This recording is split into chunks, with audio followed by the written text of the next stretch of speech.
Bienvenue à vous. Je vous propose donc de démarrer cette session qui devrait marquer donc les mémoires dans la mesure où on va être assez vindicatif.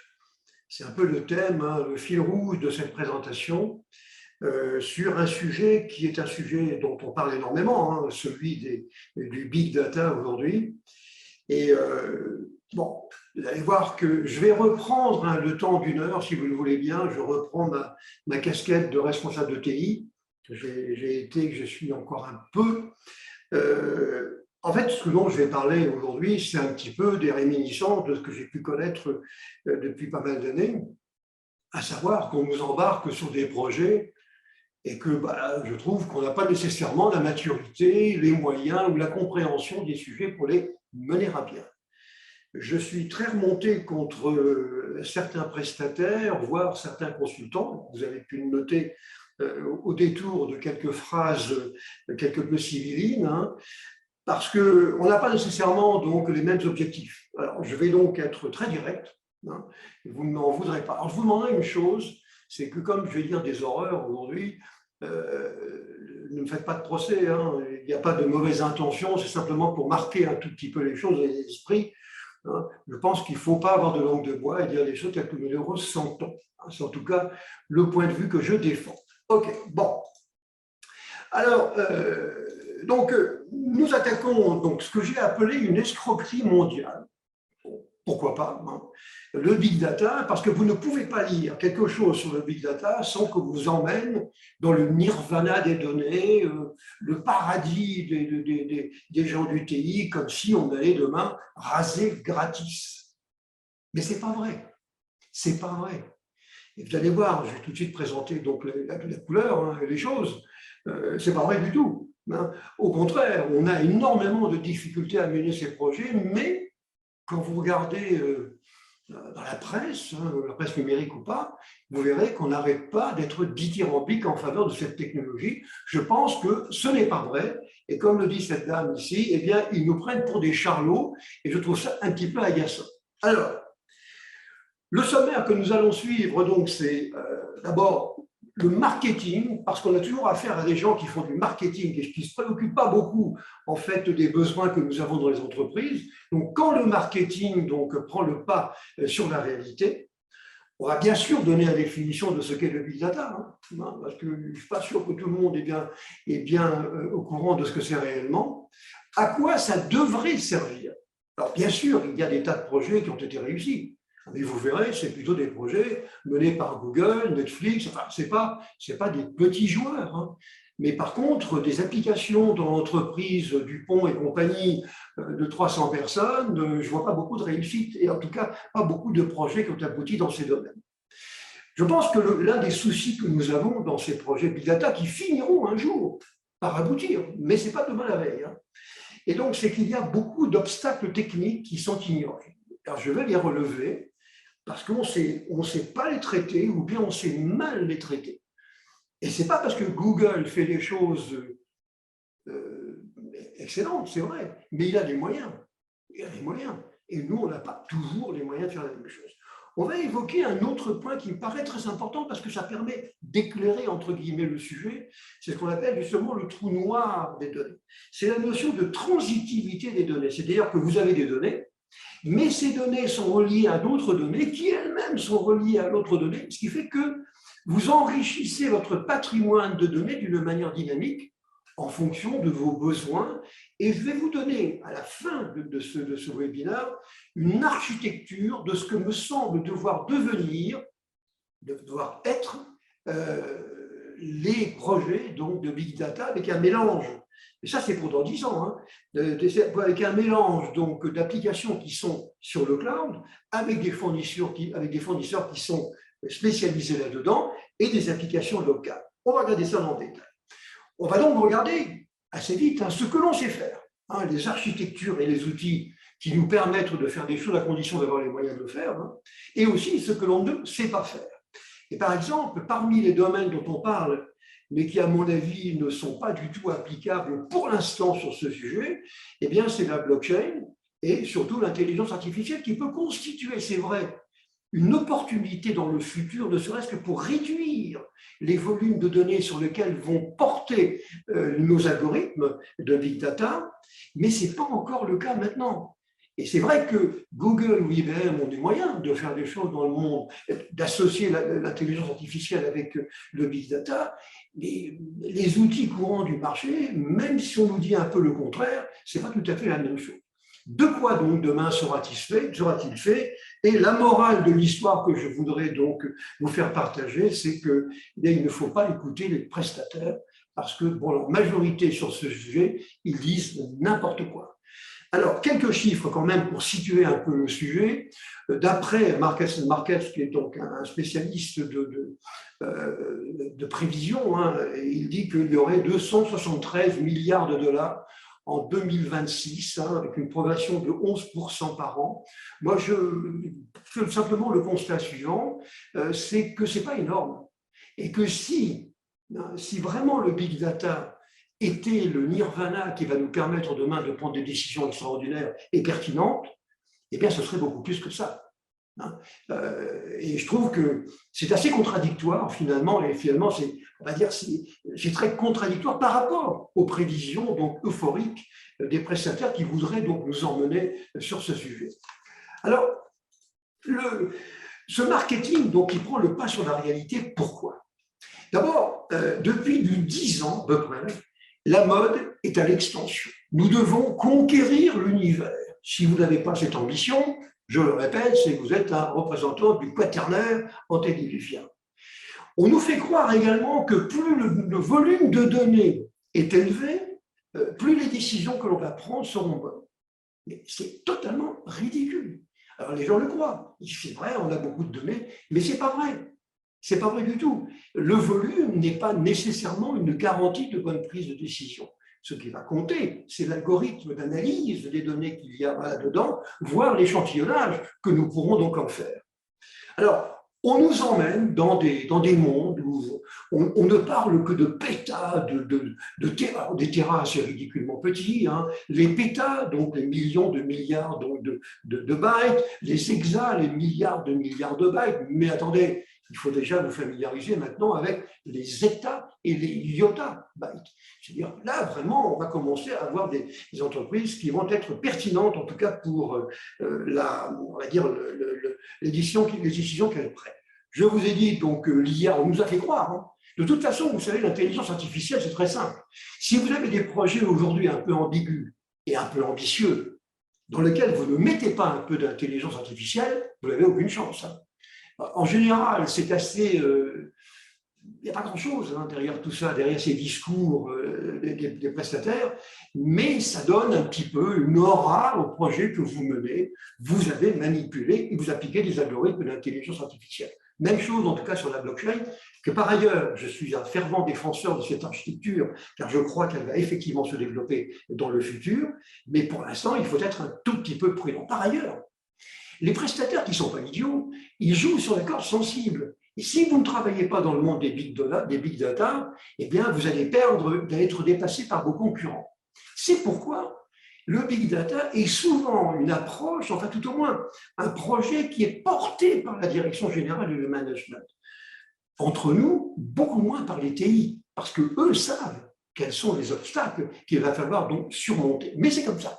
Donc on joue sur cette corde sensible. Par ailleurs, on nous dit c'est Internet. Vous allez récupérer des données sur Internet, dans les réseaux sociaux. Vous lancez un produit, vous récupérez tout ce qui vient des réseaux sociaux, vous les analysez, donc je me demande bien comment entre nous, et après ça, donc vous allez savoir ce qui se passe. C'est complètement magique. Désolé, mais c'est tout sauf magique. Hein. Alors, par ailleurs, on nous présente aussi des projets qui sont des projets de type Big Data. En fait, pas du tout. Hein. Ce sont des bases relationnelles à qui on a ajouté quelques champs plus ou moins formatés dans lesquels que l'on a rempli avec des informations qui viennent de certains sites, peut-être, mais ce n'est pas du Big Data. Le Big Data, je vais vous donner vraiment la définition, ça n'a rien à voir avec ça. Par ailleurs, on fait croire aux responsables d'entreprise que si on est capable d'influencer les élections américaines en 2016 avec l'élection de Donald Trump, pourquoi on ne pourrait pas avoir le pouvoir de faire la même chose en entreprise, par exemple pour déstabiliser un concurrent? Vous savez, ce genre de discours qui ne veut rien dire, hein, ce genre de discours, il est tout à fait accepté par certains dirigeants qui n'ont pas nécessairement la bonne formation sur ce sujet.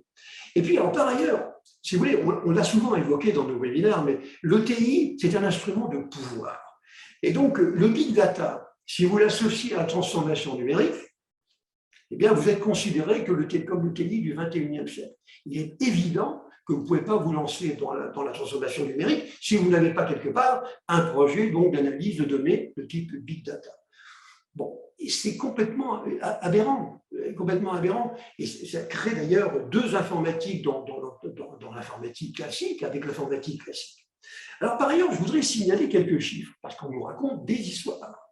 Il y a quelques années, McKinsey disait que si vous pratiquez le big data, eh bien, vous avez 23 fois plus de chances d'acquérir des nouveaux clients, 9 fois plus de chances de ne pas les perdre, et puis vous avez 19 fois plus de chances d'être profitable.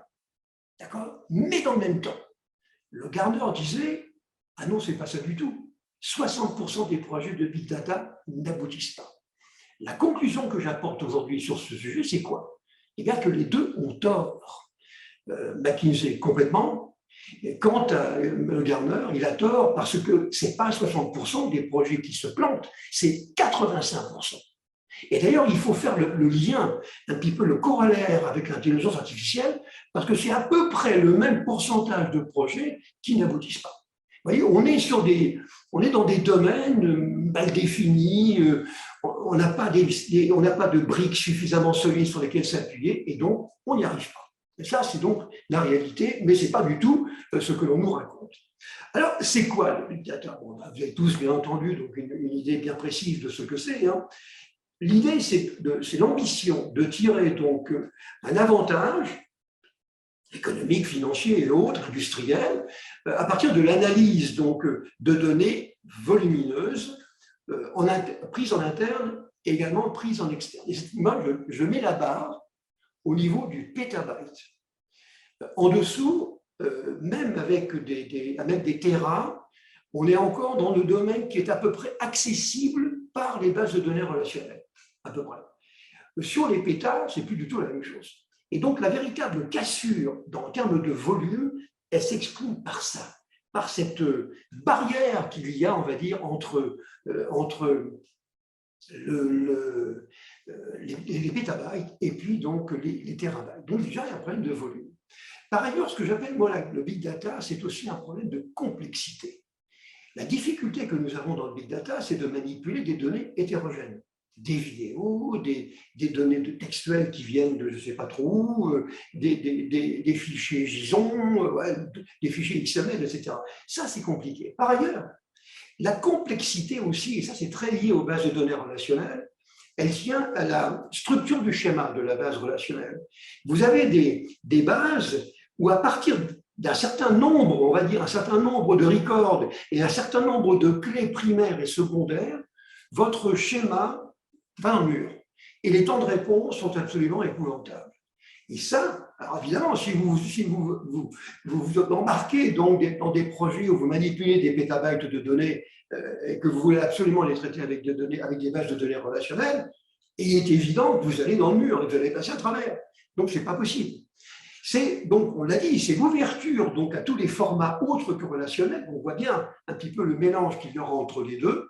Et c'est donc la croisée des chemins de trois grands domaines. Bon, ça, c'est un peu du baratin, hein, les statistiques, l'expertise métier et puis l'informatique. La difficulté que nous avons dans le big data, et c'est d'ailleurs l'une des raisons pour lesquelles on ne les traite pas correctement, c'est que c'est un mélange. On a besoin de compétences extrêmement variées. Ce n'est pas uniquement savoir ce que c'est qu'un schéma de base de données relationnelle. Hein. C'est beaucoup plus compliqué que ça. C'est ce que j'ai voulu représenter ici par ce schéma. Il faut vraiment, c'est un petit peu la science des données, ça. Il faut avoir des compétences dans beaucoup de domaines, dans les architectures machines, dans des formats de transfert de fichiers entre XML et JSON, dans l'intelligence artificielle, bien sûr, ça pourrait toujours servir un jour. Vous voyez, savoir ce que c'est qu'un capteur et un objet donc, de type IoT, c'est vraiment on va dire, c'est du multicéphale. On a besoin de connaître beaucoup de choses et malheureusement, on n'arrive pas à trouver ce fameux mouton à 5 pattes et quand on en trouve un, on le paye des fortunes absolument colossales. Bon, c'est ça donc. Alors, les sources de données. Les sources de données qui vont donc alimenter donc, le big data, je l'ai représenté ici. Alors, sur la partie droite, j'ai mis un modèle donc avec 7 niveaux, de 0 à 6, entre les données, disons, patrimoniales qui constituent le savoir-faire de l'entreprise qui est au centre de ce modèle, et à l'extérieur, là, on est plutôt au niveau des présentations PowerPoint, on est au niveau donc des réseaux sociaux et autres vidéos. Mais regardez sur la partie gauche, c'est là le problème. Vous devez manipuler, disons, si on veut se lancer véritablement stricto sensu dans un projet de type Big Data, il faut manipuler des sons, des formats de type PDF, des formats XML, des vidéos. Et les vidéos, vous avez tout un tas de formats de compression qui existent. Vous devez manipuler du vectoriel, des images de type vectoriel, du SVG, du PostScript, vous voyez, le format spécifique pour Illustrator chez Adobe. Vous avez des formats, des fichiers de type textuel, de type texte, des images avec des fichiers, et puis des données structurées. Alors on nous dit, c'est tout ça le big data. Moi je dis, c'est pas vrai. Enfin, c'est pas vrai. C'est l'objectif que nous avons. Maintenant, 90% des projets qui prétendent aujourd'hui être de type big data ne font en réalité que manipuler des données relationnelles. Et j'ajouterai, pas dans des volumes tels qu'ils mériteraient d'avoir le qualificatif donc, de big data. Donc vous comprenez bien, il y a une ambiguïté absolument colossale derrière tout ça. Alors j'ai mis ici donc on va dire un modèle que j'ai imaginé parce que c'est mettre en place un système de big data, c'est pas uniquement installer un driver sur un serveur, hein. C'est pas du tout ça.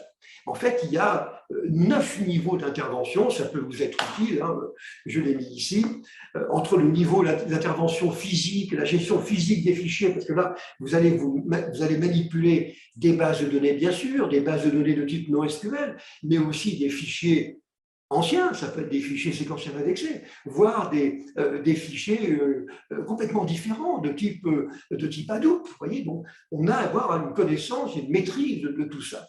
Ensuite, eh bien, on va mettre en place des systèmes pour alimenter ces points de stockage, donc des fichiers.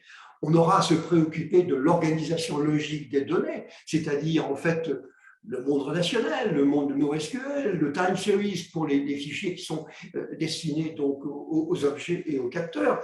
Bon, ça n'a rien à voir avec, on va dire, l'implantation physique des données. Là, on est dans une expression logique, ce qui n'est pas pareil.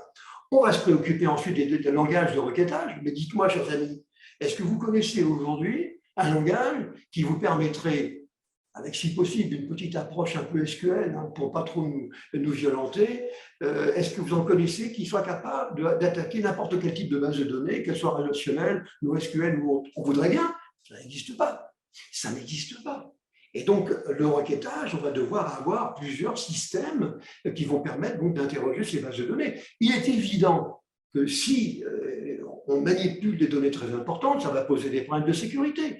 On va avoir affaire à des problèmes donc, de modélisation. Comment modéliser tout ça? Comment extraire les données? Et puis, in fine, comment les analyser? Ce sont des projets gigantesques. Et qu'on ne nous raconte pas d'histoire, ce n'est pas en installant un système avec un consultant plus ou moins débrouillard que l'on va sortir de ce sujet. En plus, il faut avoir une vue prospective de ce que l'on va faire. Il faut être pertinent en matière de qualité des données. C'est l'un des gros inconvénients que l'on constate aujourd'hui. Bon, à quoi ça devrait servir finalement? Alors, sur ce sujet, en fait, on ne manque pas d'idées, hein, c'est vrai qu'on puisse dire, hein, mais encore faut-il les concrétiser. Hein. Alors, je pense que maintenant, aujourd'hui, on est arrivé à un stade où le BI, donc le décisionnel, commence à devenir très connecté au big data. Bon, ce n'est que le début. Il ne faut pas croire qu'on est encore arrivé à maturité. On peut avoir des besoins de traitement de données en temps réel, hein, pour faire ressortir donc des tendances immédiatement. Je vous montrerai d'ailleurs l'une des architectures qui permet de le faire. C'est d'avoir, par exemple, une vision dynamique des clients. Bon, Ça, vous me direz, on savait déjà faire auparavant.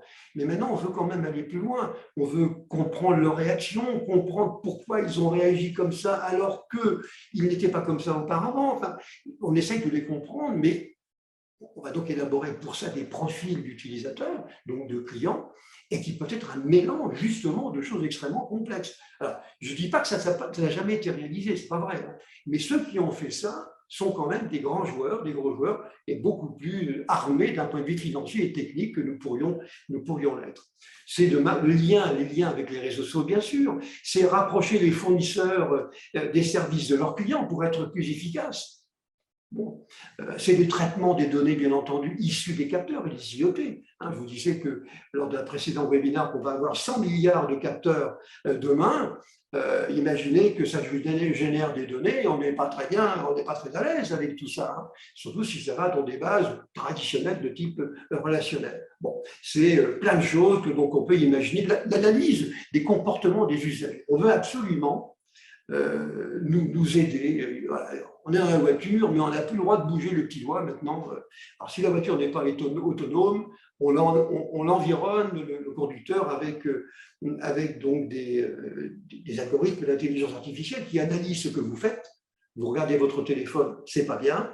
Vous voyez mal parce que c'est la nuit, vous n'arrêtez pas de plisser les yeux. Et donc, ça vous analyse tout ça. Mais si on est 10 millions ou 100 millions d'utilisateurs automobilistes en même temps, imaginez un petit peu le paquet de données que ça va représenter. Évidemment, là, on est en plein dedans. Et vous savez très bien que certains fournisseurs aujourd'hui, en particulier les compagnies d'assurance, eh bien, sont orientés vers le fait de moduler les polices d'assurance en fonction du comportement des utilisateurs et du comportement temps réel. Voilà. Et donc, ça pourrait servir à ça, l'analyse de ces comportements. Bref, il y a énormément donc, de solutions. Maintenant, il y a aussi des réalisations. Mais je rappelle encore une fois que c'est plutôt des réalisations portées par des entreprises importantes. Alors, j'ai mis ici un exemple de big data, donc la constitution d'un profil client. D'ailleurs, entre parenthèses, je ne suis pas certain que l'on soit tout à fait en règle et en phase avec les réglementations qui existent aujourd'hui, telles que le GP, les recommandations européennes, hein, le GPRS, qui nous obligent quand même à respecter les données privées. On peut tout récupérer, hein, des informations de santé, des cookies, on peut récupérer dans les browsers. Après tout, aujourd'hui, on nous demande si on peut utiliser les browsers ou pas, mais tout le monde dit oui maintenant d'une manière systématique. Il y a très peu de gens qui regardent. Bon, heureusement, il y en a encore quelques-uns. Hein. Des informations qui viennent des sites web, des blogs, de ce que disent les gens sur les réseaux sociaux. Vous voyez, il y a tout un tas d'informations qui vont arriver. Il s'agit d'avaler tout ça et de faire des profils. Mais deux difficultés, c'est que les volumes d'informations sont extrêmement hétérogènes et volumineuses. Et deuxièmement, il faut souvent devoir réagir en temps réel. Parce que si c'est pour réagir dans 6 mois, le concurrent, il aura fait la même chose et il vous aura précédé. Donc, c'est bien joli sur le papier quand on présente ça à un président d'une compagnie en disant voilà ce qu'on peut faire avec le big data. Évidemment, il est ébloui. Mais le problème, c'est qu'il faut le faire derrière.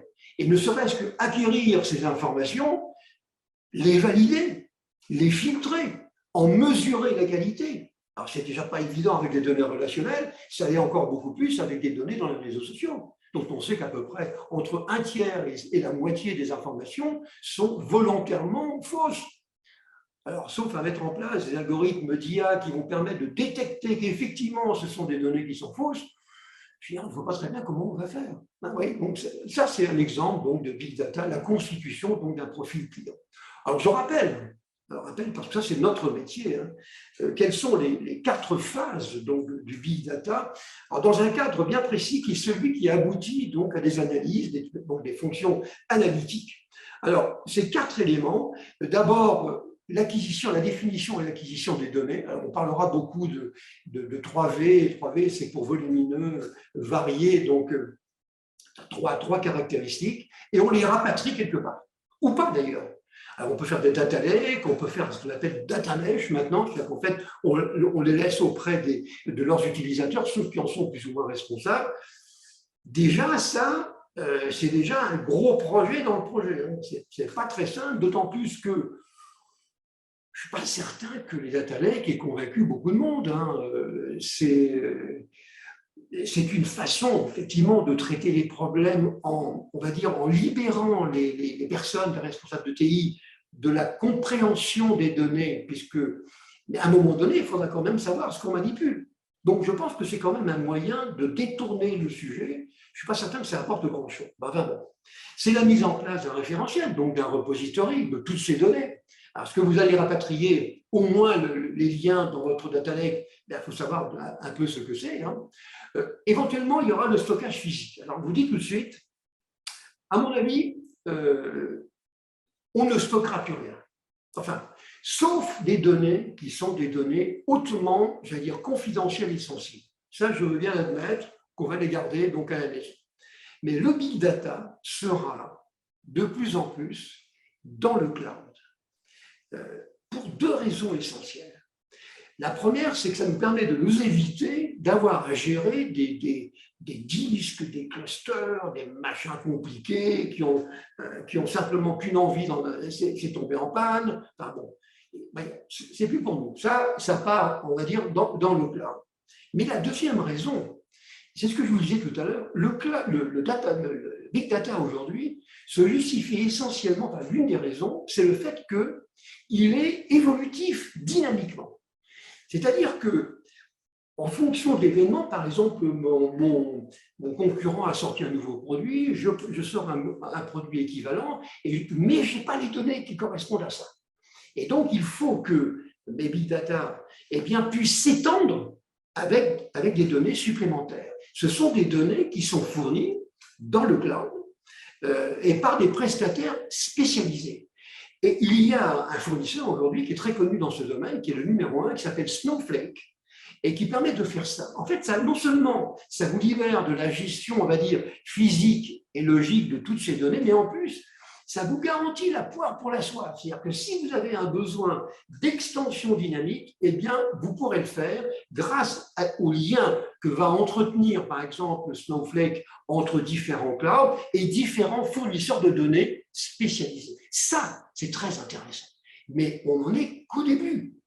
Snowflake, après avoir attiré, on va dire, les louanges de toute la planète, maintenant on commence à sortir beaucoup d'inconvénients.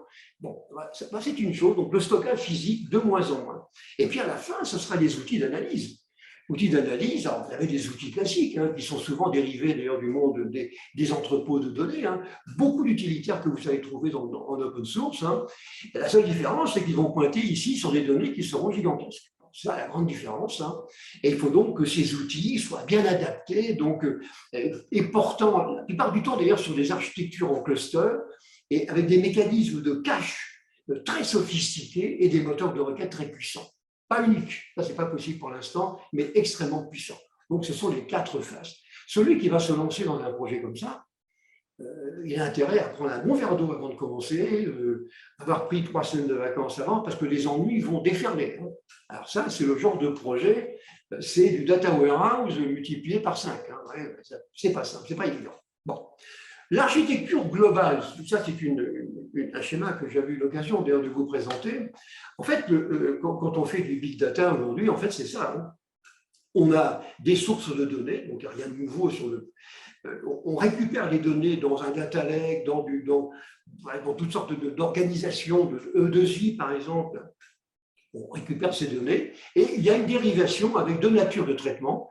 Les traitements qui se font en temps réel et les traitements qui se font d'une manière différée.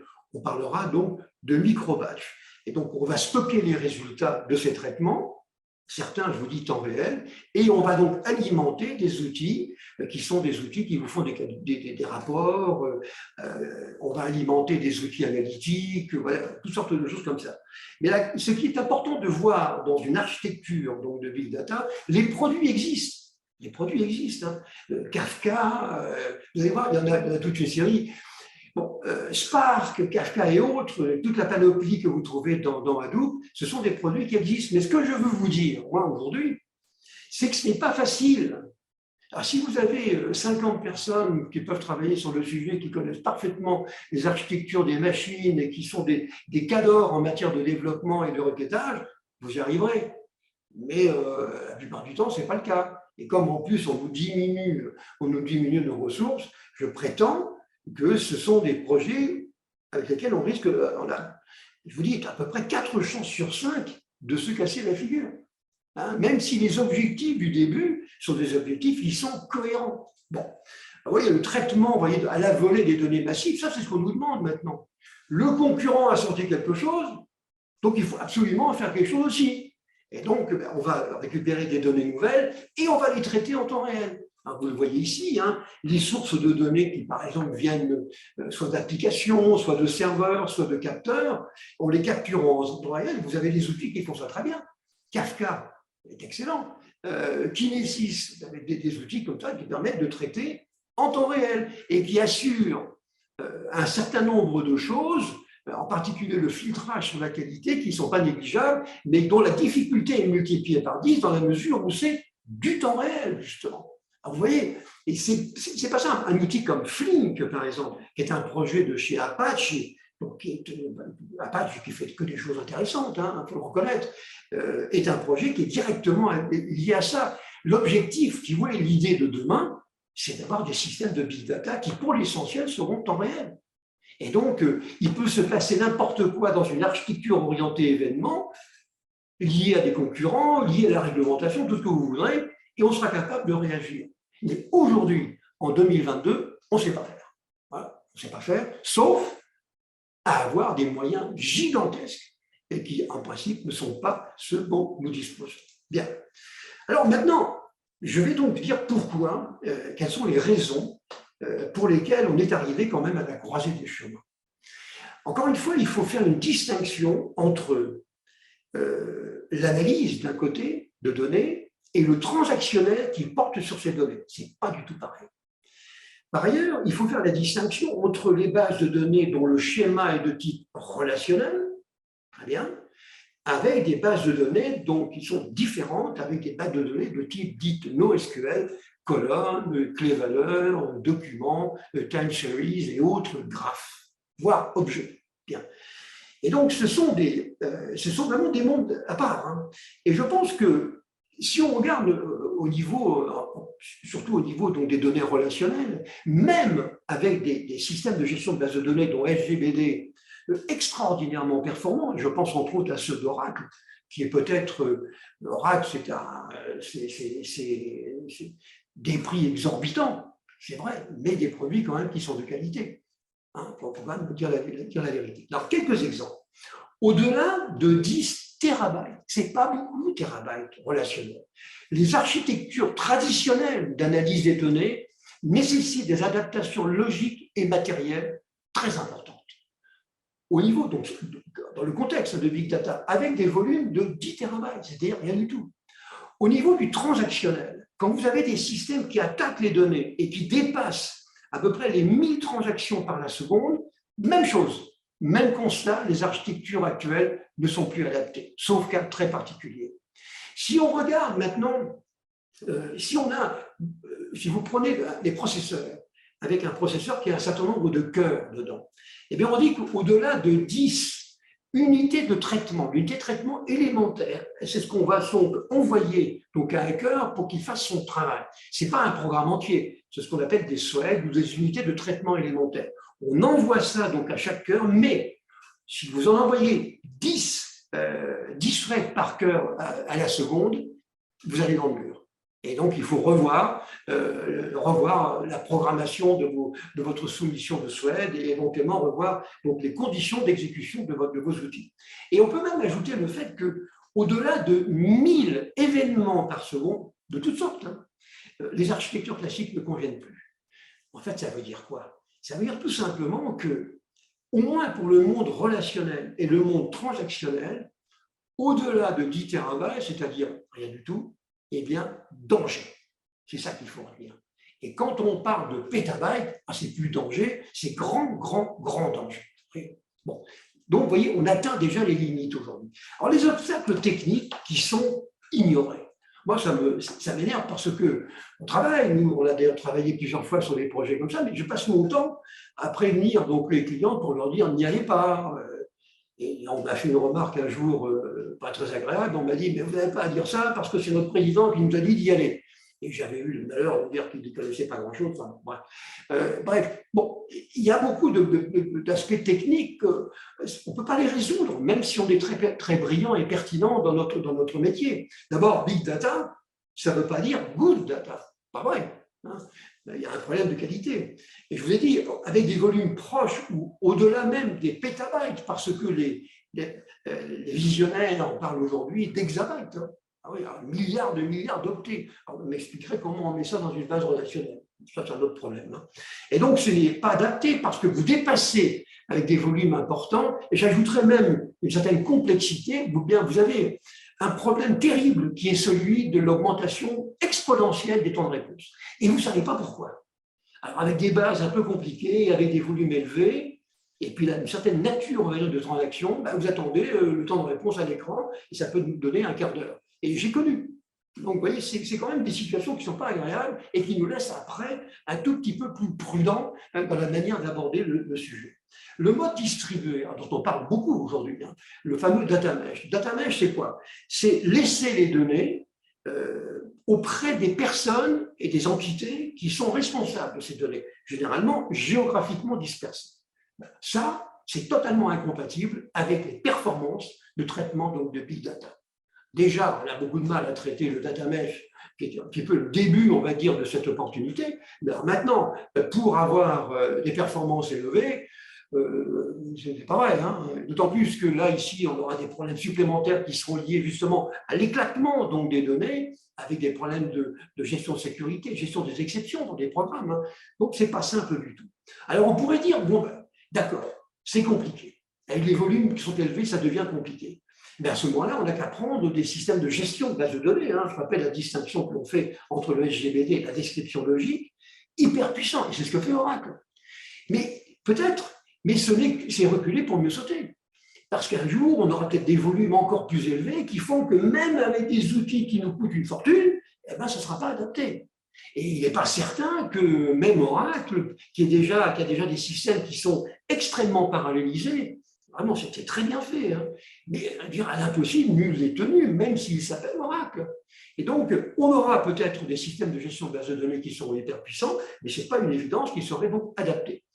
L'hétérogénéité, moi je maintiens que le mélange de données structurées de type relationnel, non structurées, les textes ou les vidéos, et semi-structurées avec des fichiers de type XML, hein, par exemple, on ne le maîtrise pas. En termes de performance, ce n'est pas vrai. Contrairement à ce qu'on nous raconte, on est extrêmement loin du compte. Dès qu'on a des problèmes d'hétérogénéité, bonjour les dégâts, on commence à avoir des ennuis. Par ailleurs, on ne sait pas unifier les données à des fins transactionnelles et analytiques. Alors, il y a un système qui s'appelle HTA. Alors, on vous dit, là, il n'y a qu'un seul système, et vous pouvez analyser ça avec des outils de type LDAP, de type OLAP, pardon, et puis vous pouvez le faire aussi avec du transactionnel. Mais ce n'est pas vrai. Ce n'est pas vrai. C'est un leurre. C'est une manière d'organiser les données, c'est un leurre. Pourquoi?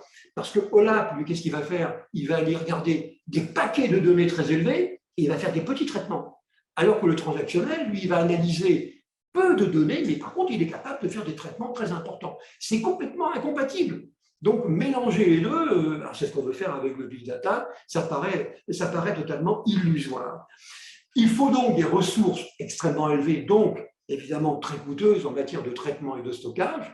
Je pense d'ailleurs que le stockage n'est pas correctement traité, d'où l'arrivée de ce qu'on évoquait tout à l'heure, le DAAS, de type Snowflake. En fait, ce sont des clouds orientés dans le stockage des données et qui sont ouverts et connectés à d'autres fournisseurs par rapport auxquels, au fond, ils assurent une sorte de fédération. C'est très intéressant, ça. Ah, il n'y a pas que le Snowflake, il y en a d'autres. C'est très intéressant, mais on est quand même au début donc, du cheminement. Il n'y a pas donc de solution de requêtage, contrairement à ce qu'on nous dit, qui soit simple et satisfaisante, avec un formalisme proche de SQL, parce qu'on est habitué, voilà, on aime bien continuer à travailler avec le mode SQL, mais bon. Donc, on n'en a pas, hein, voilà, on ne sait pas faire, en tout cas, pour attaquer des données qui sont hétérogènes. Il y a des outils. Alors, il y a des outils qui sont des outils de type BI analytique qui portent sur des volumes relativement importants, des volumes de données importants. Mais moi, je trouve qu'ils sont décevants. Pas du tout en phase avec la manière dont on les présente, et à partir du moment où on les pousse un peu aux limites. Alors, si c'est pour travailler sur une petite base de données issue de Excel avec 45 enregistrements, là, ça marchera très bien. Mais quand vous les poussez aux limites, alors là, c'est plus du tout la même chose. Donc là encore, il faut se méfier quand même de ce que l'on ne sait pas faire. Alors, j'ai regroupé sur ce schéma. Donc, en fait, ce qu'on est donc, enfin, c'est un petit peu le résumé de ce que l'on a dit, un petit peu ce qu'on ne sait pas faire correctement. D'abord, le management pour le big data, on l'a dit dès le départ, il attend trop vite des résultats. Il ne comprend pas la difficulté des sujets. Et quand on leur dit c'est difficile, c'est vous qui n'avez pas compris. Et moi, j'ai un consultant qui, lui, est très bon, il m'a dit que, oui, je vous le raconter contre ça. Et ça arrive très souvent. Le transactionnel, je vous l'ai dit, il est encore hors de portée donc, du big data, très bien. Et alors, un point qui est vraiment important, c'est la qualité. C'est que, je vous ai dit, big data n'égale pas nécessairement good data. Or, les datas que vous allez récupérer, dont on ne sait pas très bien où, quelle est la qualité de ces données? Déjà, on ne le fait pas ou mal pour les données traditionnelles. Alors, on le fait encore moins pour des données qui viennent d'ailleurs. Comprenez? Et donc, on manipule les données sur lesquelles on s'appuie pour prendre des décisions, mais en fait, on n'a aucune idée de la valeur et de la qualité de ce que nous produisons. Vous savez, c'est le fameux DQM avec l'extension MDM pour le Master Data Management qui permet de gérer les données dites essentielles à l'entreprise, ce qu'on appelle les données patrimoniales. Bon. Les réalisations que l'on trouve sur le marché aujourd'hui, il y en a qui fonctionnent, c'est vrai. Je vous ai dit, c'est plutôt des gros joueurs, mais c'est souvent des produits et des solutions qui sont très propriétaires. Il y a des utilitaires, bien sûr, dans le monde open source, et en plus, ça nécessite un investissement extrêmement important de la part des usagers. Et ça finit par nous coûter très cher en termes de développement, car ce ne sont pas des boîtes noires que l'on met en place une fois pour toutes. Donc, beaucoup d'investissements. L'analyse des informations qui vient d'Internet, évidemment, on n'a aucun moyen, sauf à mettre de l'intelligence artificielle là-dedans pour savoir si c'est bon ou pas bon. On pourrait, mais bon, c'est compliqué. La gestion physique des Hadoop est quand même une spécialité dans les clusters. Ce n'est pas quelque chose qui est très, très bien maîtrisé.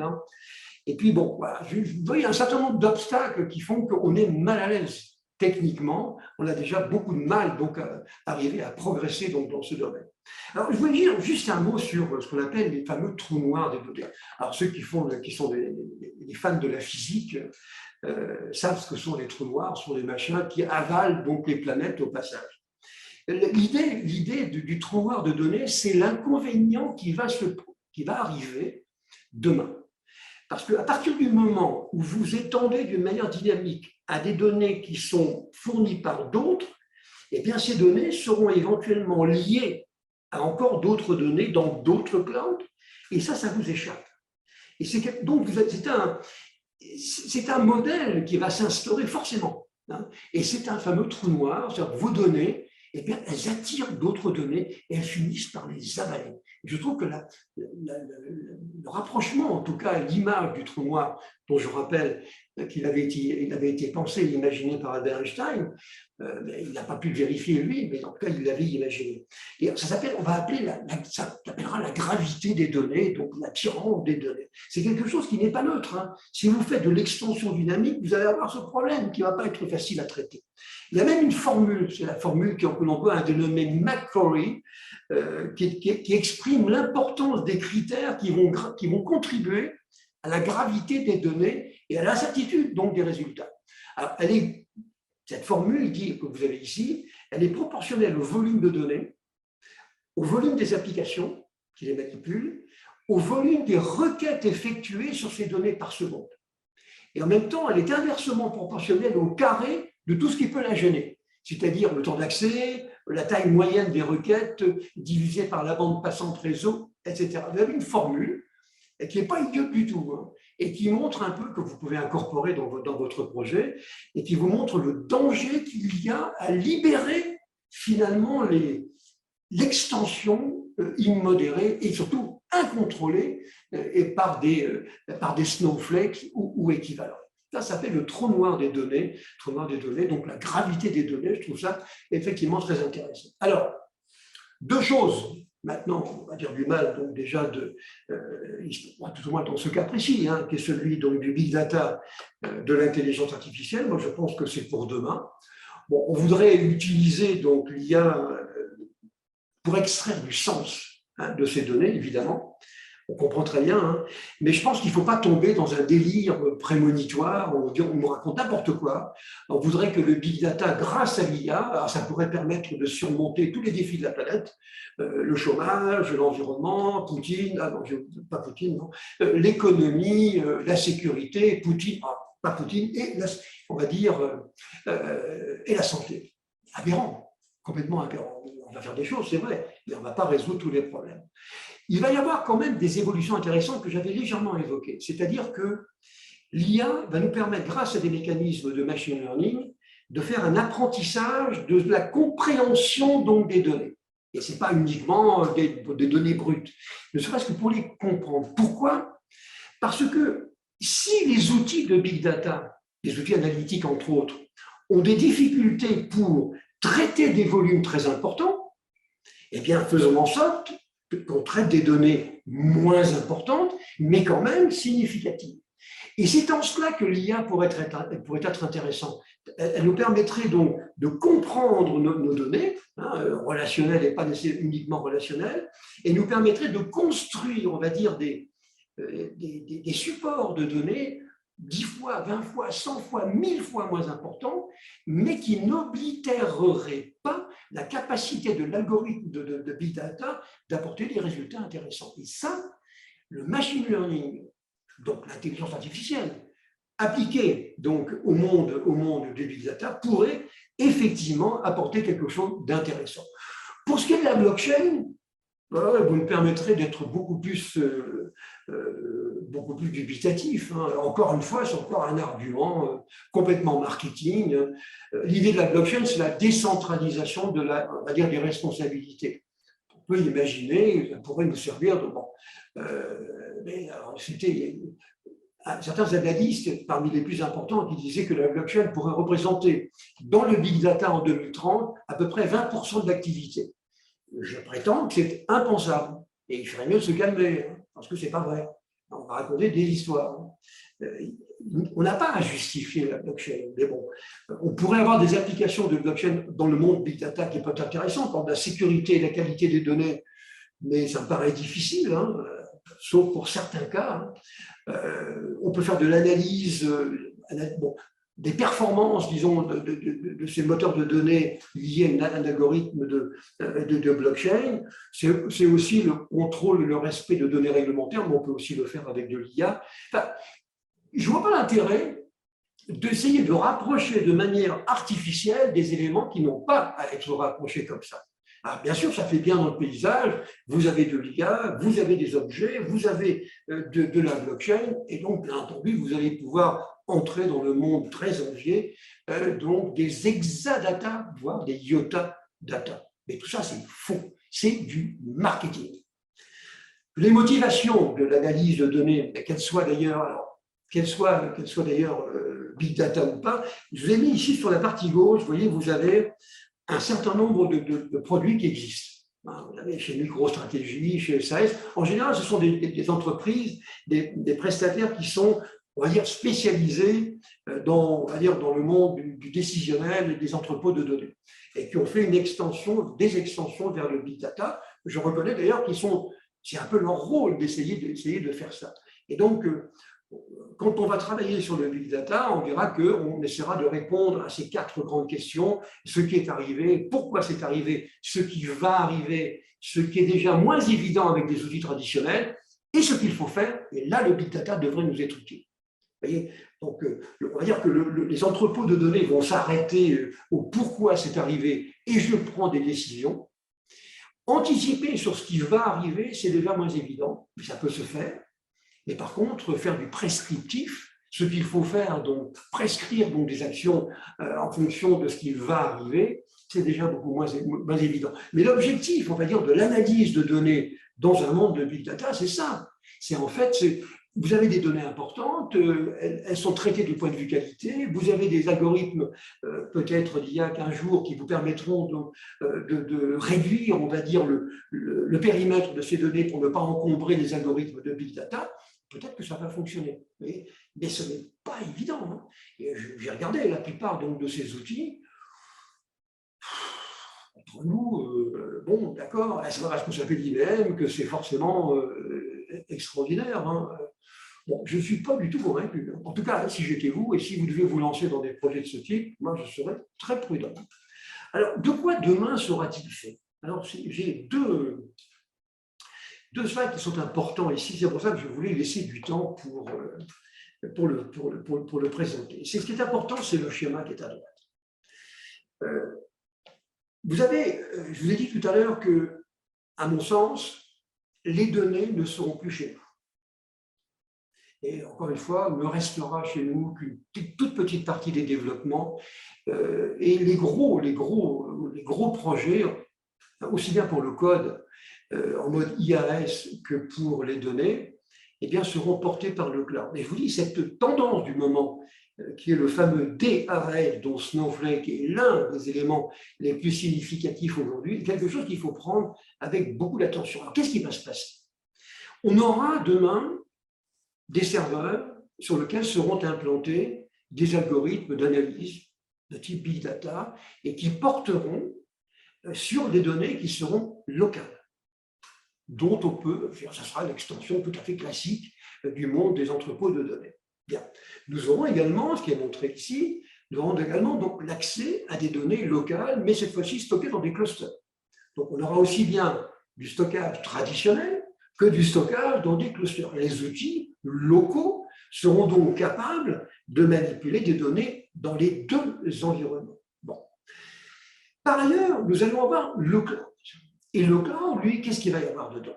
Eh bien, on va avoir, en mode IaaS, on va avoir des clusters, là encore. Alors, ça peut être des clusters équivalents, pas forcément les mêmes, hein, des clusters, mettons Azure, qui va de chez Microsoft, qui va vous héberger, donc des clusters.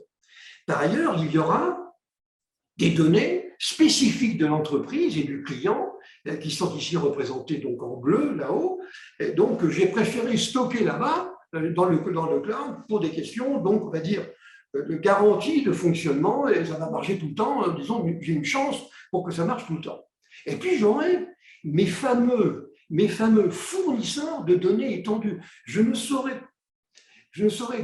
pas insister suffisamment sur ce sujet, car c'est ça le gros changement du moment. Et c'est ça qui va nous poser des gros soucis. Vous pourriez imaginer, si vous voulez, que pour des données relationnelles ou même des données NoSQL, on arrive finalement à s'en sortir du point de vue timing avec des machines hyper puissantes, mais là, on ne maîtrise pas. On ne maîtrise pas, et c'est très dépendant de la nature des événements que vous voulez couvrir. Donc, c'est ça. Et on va avoir un serveur, mettons, de Snowflake, qui bien, sera connecté à d'autres clouds, et donc il va pouvoir fédérer et alimenter donc, des données qui seront donc dans le cloud. Voyez, et ce système pourra également aller lire des informations qui seront dans votre système local. Mais l'essentiel, allez, on va dire 90-95% des traitements et des volumes de données et des données, eh bien, seront portés dans le cloud.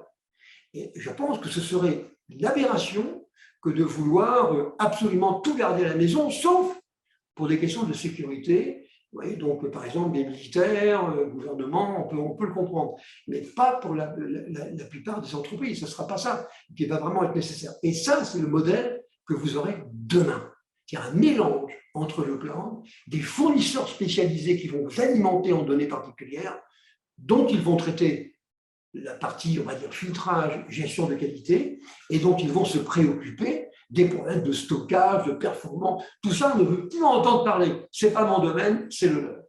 Retenez bien, donc, si je puis me permettre, donc, ce mot, donc Snowflake, qui est un petit peu, un peu particulier actuellement, il est quand même très lié donc, à l'évolution donc, du Big Data. Alors, pour terminer, hein, je voudrais donc faire une petite morale, essayer de sortir une morale donc, de l'histoire. Je vous dis, il ne faut pas écouter les prestataires. Moi, il y a bien longtemps que je ne les écoute plus, même si j'en suis un moi-même. Bon, je pense que le big data, bien compris ma position, c'est l'exemple même du projet qui est incontrôlable. Mais ça plaît tellement au management parce que ça les fait rêver. Et on fait rêver la direction et vous ne pouvez pas vous y opposer. J'ai connu ça il n'y a pas longtemps. Justement, il n'y a pas longtemps, pour mes amis canadiens, c'était justement au Canada. C'était qu'une banque. On ne pouvait pas s'opposer donc à cette volonté, même en leur disant, mais attendez, vous voulez vraiment vous suicider pour éviter l'agonie? Ah non, non, non, non, c'est très porteur d'avenir. Mais non, c'est pas vrai. Ah non, non, non, vous avez tort. Non, non, il faut le faire. Et donc, contre ça, vous ne pouvez rien faire, surtout quand vous avez maintenant deux informatiques dans les entreprises, une orientée mobile, décisionnelle, et puis l'autre traditionnelle, classique, qui fait la paye et la gestion des stocks. C'est encore plus délicat. En plus, les fournisseurs, pour bien dire la vérité, ils ont trouvé là un énorme fromage, un truc absolument dément, et ils espèrent bien en profiter. Ils vont faire des profits immédiats avant que la situation se stabilise, et ça va durer 10 ans.